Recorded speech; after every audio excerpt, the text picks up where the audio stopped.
and welcome to Kabbalah Revealed. I'm Tony Koznak.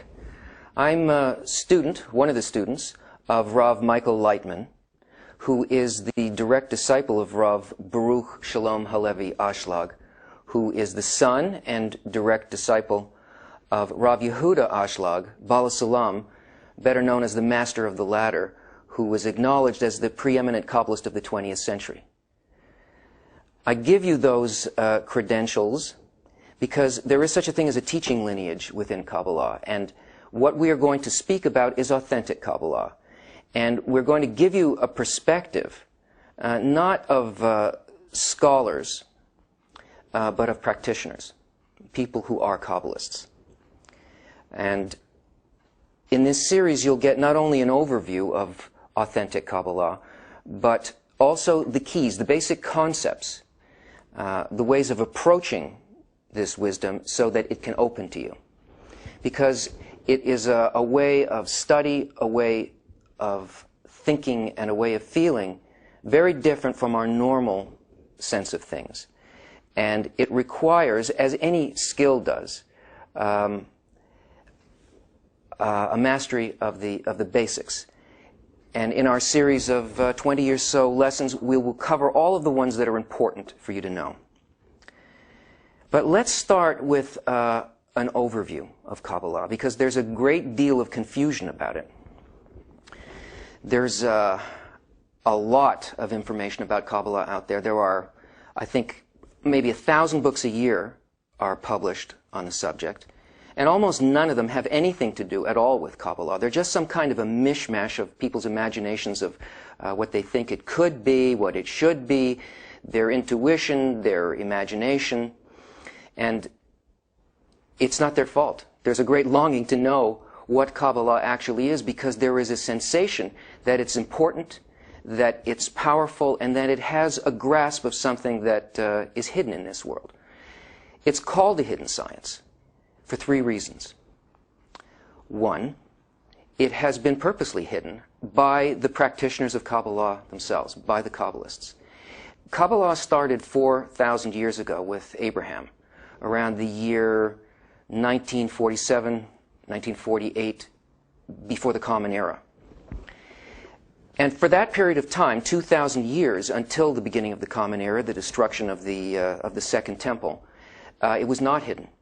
It was widely taught. You know the stories of Abraham sitting in the door of his tent and welcoming travelers to come and he would show his hospitality. Well, what he was actually doing was he was feeding them and he was teaching them about the wisdom of Kabbalah.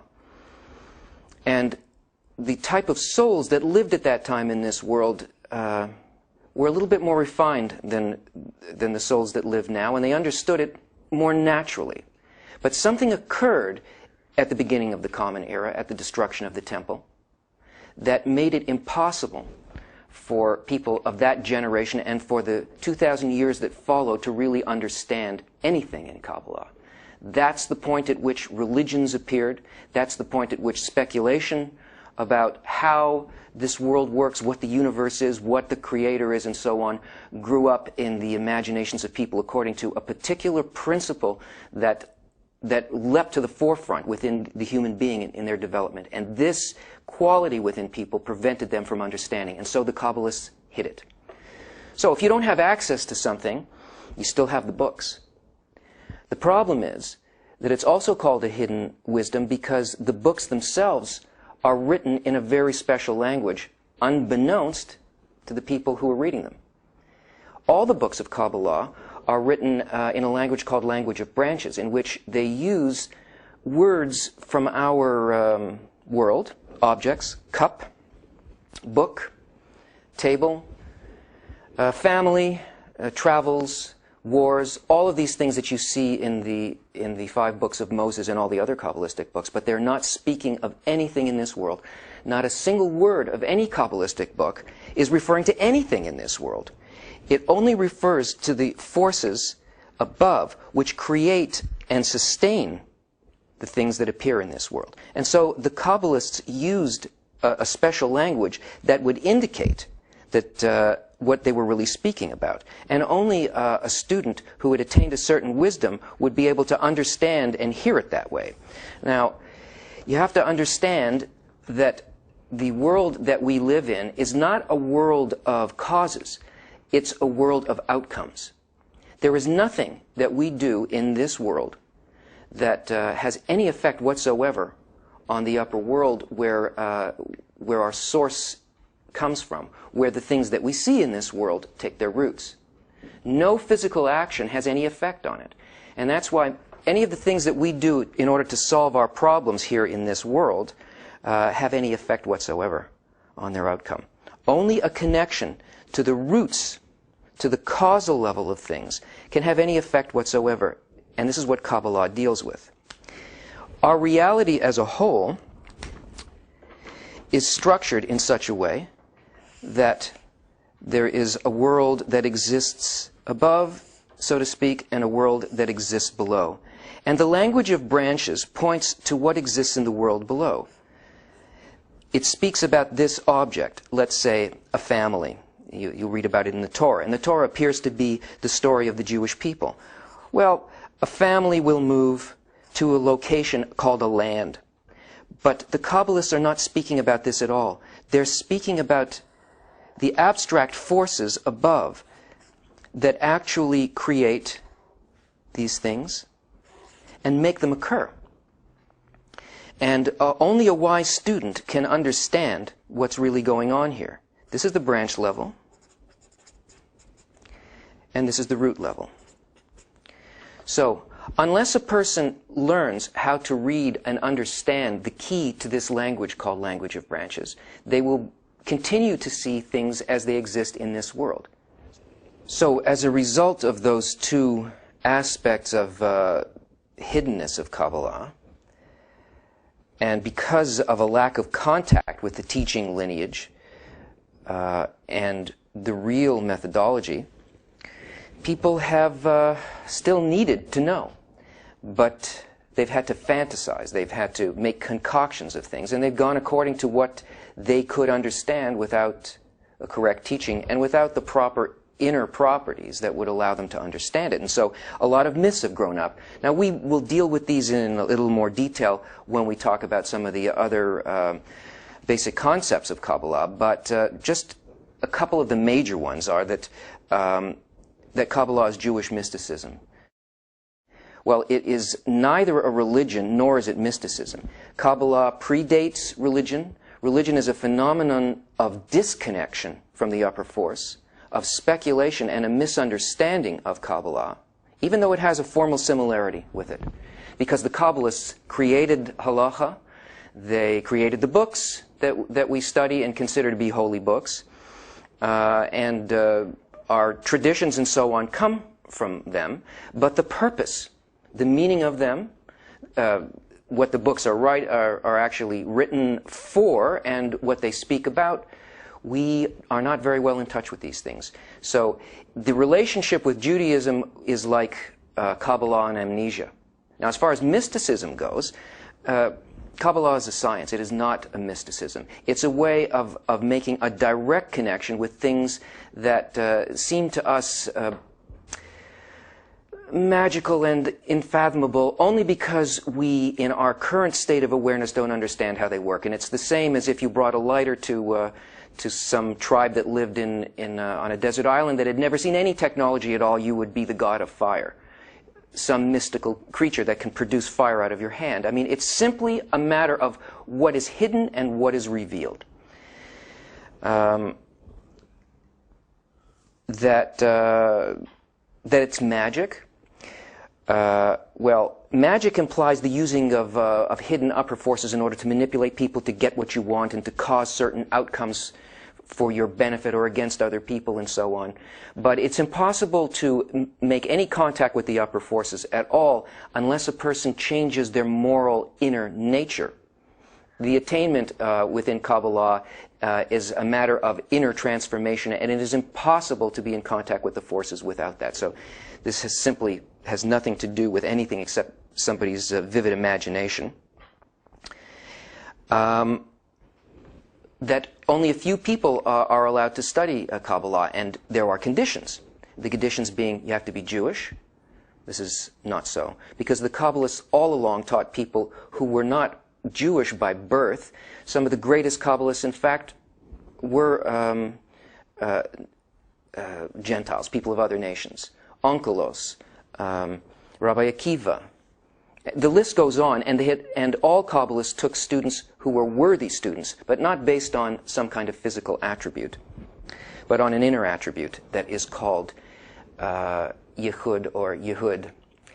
And we'll explain that later. That you have to have you have to have mastered preliminary wisdom, Gemara, Mishnah, and so on before you can study Kabbalah well. If you don't understand what's written in Torah or Gemara, then you're not going to understand Kabbalah either. So it's not that you need these preliminary wisdoms, it's that if you cannot find spirituality in these preliminary wisdoms, you must move to books that talk directly about spirituality in a way that they can't be mistaken for things of this world, like the language in which the Torah is written, or the language of stories, Agada, and so on.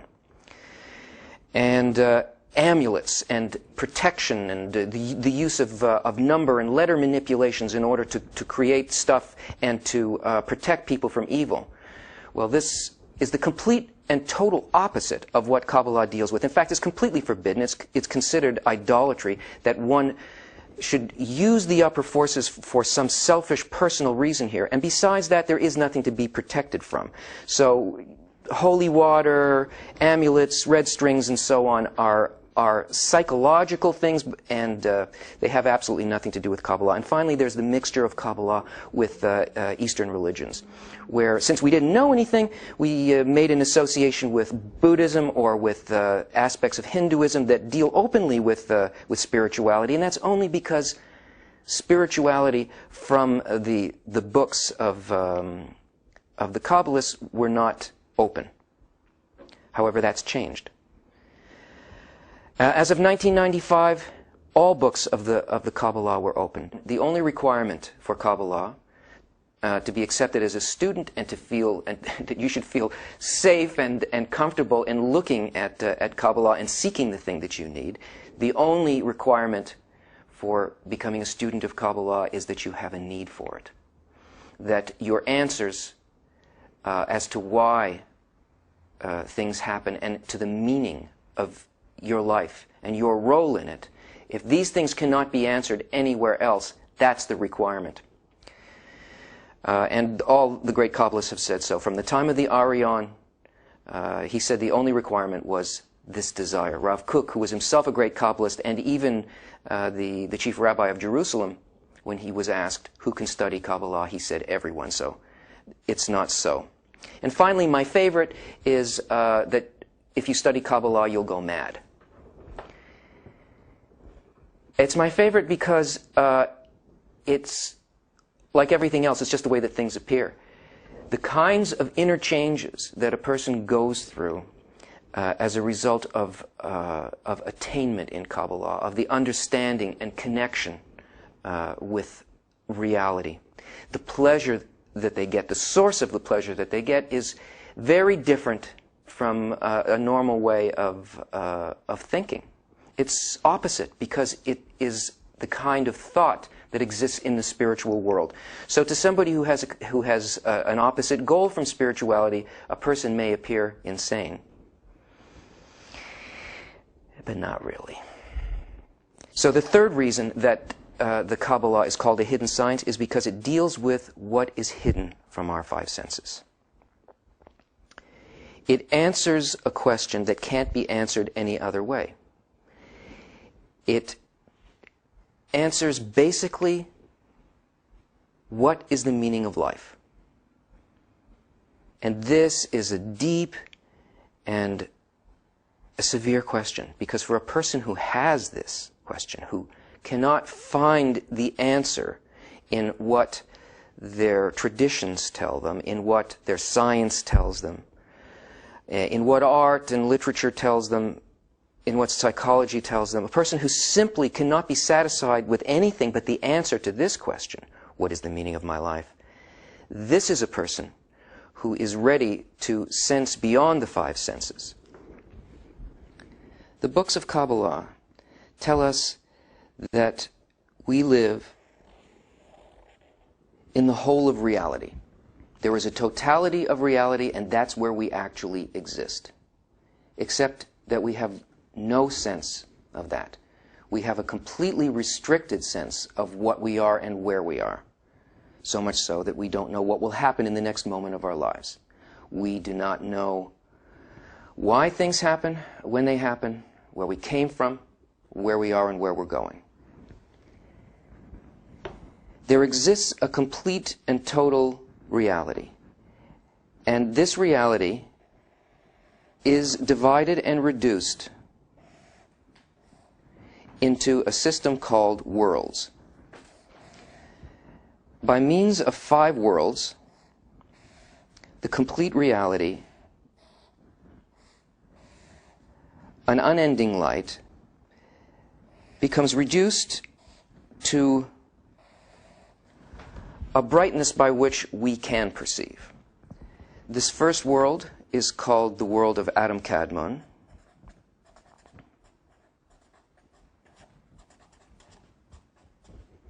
The next world is Atzilut. The next is Beria. Then the world of Yetzirah. Then Asiya. You can think of these as levels of consciousness.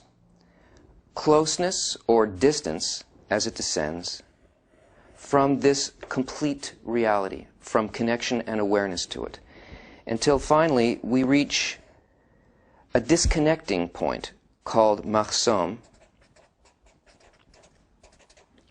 or the barrier. These are spiritual worlds, and below this barrier is our world.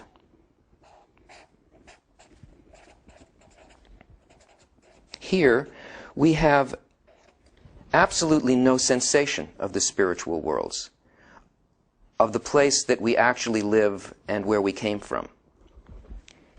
Here we have limited sensations that are called corporal or physical. This complete light and whole of reality, by which if we knew this and was connected with it, we would be able to direct our destiny. We would stop making mistakes. We would understand the forces that guide us. We would become connected with them to such a degree that we would be able to live life in its fullest and for the benefit of all life. And yet, just as Kabbalah itself has been hidden from us, so has this force, this complete reality, been purposely hidden from us, reduced through these levels by a system of 125 steps into this world.